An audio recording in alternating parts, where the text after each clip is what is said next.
সীমান্ত থেকে যুক্ত আছেন এম.আর. রাসেল এবং চাঁপাইনবাবগঞ্জ থেকে সোহান মাহমুদ। শুরুতে চলে যাচ্ছে ঝিনাইদহের রাসেলের কাছে। রাসেল, সীমান্তে এখন কেমন পরিস্থিতি বিরাজ করছে আর নতুন করে পুশিনের চেষ্টা হয়েছে কিনা জানাবেন। সারা দেশের মতো ঝিনাইদহ সীমান্তেও যে পুশিং আতঙ্ক সেটি কিন্তু বিরাজ করছে এবং ভারতীয় সীমান্তরক্ষী বাহিনী বিএসএফ তারা কিন্তু দফায় দফায় পুশিংয়ের চেষ্টা করলেও বাংলাদেশের যে সীমান্তরক্ষী বাহিনী রয়েছে অর্থাৎ বিজিবি তারা কিন্তু সেটি শক্ত হাতে প্রতিহত করছে। আমি এই মুহূর্তে রয়েছি ঝিনাইদহের অন্যতম যে সীমান্ত রয়েছে অর্থাৎ সবচেয়ে বেশি যে সীমান্তে পুশিংয়ের চেষ্টা করা হচ্ছে যাদবপুর সীমান্তে, এবং সকাল থেকে আমরা দেখেছি যে বিজিবির কঠোর নজরদারি এবং যে টহল সেটি কিন্তু বাড়ানো হয়েছে এবং স্থানীয় যারা রয়েছে আমরা তাদের সঙ্গে কথা বলেছি, তারা বলছেন যে গত 2 থেকে 3 দিন ঠিক এই সীমান্ত দিয়ে কিন্তু বেশ কয়েকবার পুশিংয়ের চেষ্টা করা হয়েছে এবং সেটি খুব শক্ত হাতে বিজিবি কিন্তু প্রতিহত করেছে। একটি তথ্য আপনাকে জানিয়ে রাখতে চাই, ঝিনাইদহে 78 কিলোমিটার সীমান্ত রয়েছে যেখানে 10 কিলোমিটার অরক্ষিত, অর্থাৎ এই 10 কিলোমিটার অরক্ষিত সীমান্ত দিয়েই কিন্তু বেশি পুশিংয়ের চেষ্টা করা হচ্ছে।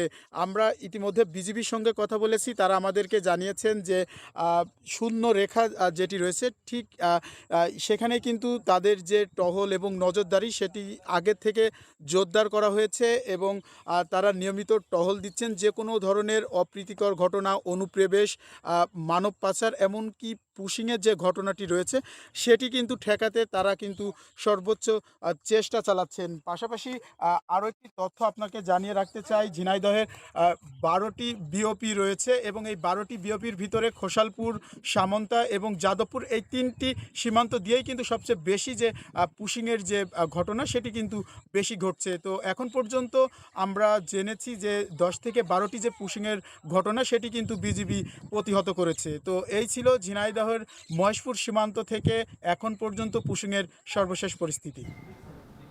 সীমান্ত পরিস্থিতির আরও খবর জানতে এবার চলে যাব চাঁপাইনবাবগঞ্জে সোহানের কাছে। সোহান, ঝিনাইদহ সীমান্তের পরিস্থিতি সম্পর্কে জানছিলাম, তো চাঁপাইনবাবগঞ্জের সীমান্তে পুশিং ঠেকাতে বিজেপির তৎপরতা কেমন দেখছেন জানাবেন।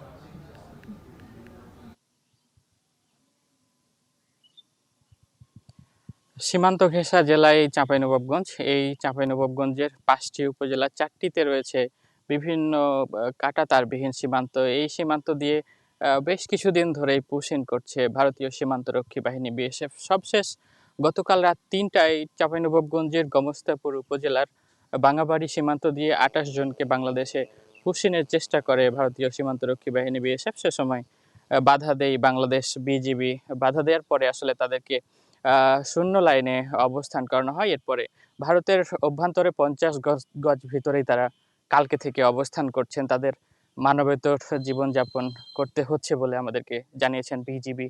তারা বারবারই বিএসএফ এর সঙ্গে বৈঠকে বসেছেন, পতাকা বৈঠক হয়েছে, কিন্তু শেষ পর্যন্ত সুরাহা করতে পারেননি। এখন পর্যন্ত তারা জিরো লাইনেই অবস্থান করছেন। এছাড়াও বিভিন্ন সীমান্তে টহল বাড়ানো হয়েছে বলে আমাদেরকে জানিয়েছেন এখানকার বিজিবি। আমরা কথা বলছিলাম নওগাঁ 16 বিজিবি ব্যাটালিয়নের অধিনায়কের সঙ্গে। তিনি বলছেন গতকাল থেকেই বিভিন্ন সীমান্তে বাড়ানো হয়েছে টহল, এতে যেন কোনোভাবেই সীমান্ত থেকে পুশিংয়ের ঘটনা না ঘটে। তো এই ছিল আমার কাছে চাঁপাইনবাবগঞ্জের পুশিংয়ের ঘটনা নিয়ে সবশেষ পরিস্থিতি। পুশিং ঠেকাতে দেশের বিভিন্ন সীমান্তে জোরদার করা হয়েছে নজরদারি, আর সে খবরই জানাচ্ছিলেন সহকর্মীরা।